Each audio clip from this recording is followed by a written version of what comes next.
Bonjour amis internautes de Sport, bienvenue à la revue d'actualité de ce mercredi 15 novembre 2023. On démarre par le mondial U17. Le Sénégal valide son ticket pour les huitièmes de finale ce mardi en fin de matinée pour la deuxième rencontre du groupe D de la Coupe du Monde des moins de 17 ans. Les Lionceaux ont facilement battu la Pologne 4-1 au Sijalak Araput Stadium de Bandung en Indonésie. Avec 6 points pris sur 6 possibles, le Sénégal est en tête de son groupe et conclura sa phase de poule contre le Japon vendredi 9h GMT. CAF Award, le football féminin sénégalais à l'honneur. La Confédération africaine de football a communiqué mardi la liste des nominés pour les CAF Awards qui consacrent les meilleures joueuses, meilleures jeunes joueuses et équipes féminines du continent de l'année 2023. L'équipe nationale du Sénégal qui figure parmi les meilleures nations féminines africaines sera en concurrence avec notamment l'Afrique du Sud, la championne d'Afrique en titre, le Nigeria, la Tanzanie, la Zambie, le Maroc, le Malawi, le Burundi, le Burkina Faso et le Ghana. Le nom du vainqueur de ce trophée sera dévoilé à l'occasion du cérémonie CAF Awards qui se tiendra au Maroc le 11 décembre 2023. À l'instar de la sélection masculine, l'équipe féminine du Sénégal est parmi les nominés. Ndeye Awa Diarraté figure dans la liste des 30 nominés au Ballon d'Or féminin. C'est également le cas pour les 10 noms d'entraîneurs sélectionnés pour le titre de meilleur technicien d'équipe féminine de l'année 2023. Mamoussa Cissé y figure sans surprise. Déjà présente dans la sélection l'année dernière, Absatou Malado Diallo est aux côtés de 9 autres jeunes footballeuses qui composent la liste des 10 talents nominés pour le titre de la meilleure jeune footballeuse de l'année. ActuFoot Ligue 1, ce mardi, la commission de discipline de la Ligue sénégalaise de football professionnel, après avoir observé le non-déplacement de Djambar à Thiès pour le compte de la deuxième journée de la Ligue 1 contre la Sonacos, a statué. Ainsi, le Djambar perd par forfait sa rencontre contre Sonacos, comptant pour la deuxième journée du championnat professionnel de Ligue 1 de la saison 2023-2024. En parallèle, la Sonacos est déclarée vainqueur de la rencontre sur le score de 3-0, indique la commission de discipline. Le club de Saly s'est également vu sanctionné d'une amende de 300 000 de nos francs. Direction Ares Limassol, des nouvelles rassurantes pour Yannick Gomis, sorti sur civière le week-end dernier. L'attaquant sénégalais de 31 ans ne souffre finalement d'aucune blessure sérieuse. Avec la trêve, il ne devrait pas rater beaucoup de matchs. On arrive au terme de notre revue de ce jour. Zoom sur Bamba Dieng ou la traversée du désert. Malgré un retour à l'entraînement depuis plusieurs jours, Bamba Dieng est toujours laissé de côté lors des matchs du FC Lorient. L'attaquant sénégalais vit un début de saison compliqué chez les Merlus, ne semblant plus entrer dans les choix de son entraîneur. Et ça dit long sur la situation que traverse l'attaquant sénégalais de 23 ans, lui qui est systématiquement absent du groupe de Lorient ces dernières semaines. Le champion d'Afrique n'a plus joué un match de Ligue 1 depuis le 20 août dernier, après avoir enchaîné 2 titularisations contre le PSG et Nice.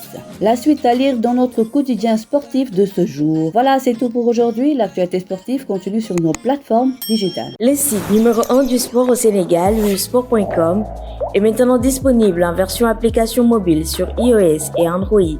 Retrouvez l'actualité du Sénégal pour tous les sports en direct sur votre téléphone: football, lambe, basket, sport de combat, athlétisme et bien d'autres disciplines. Toutes les statistiques des championnats sénégalais, les matchs, les résultats, les classements à suivre en direct sur votre application Sport.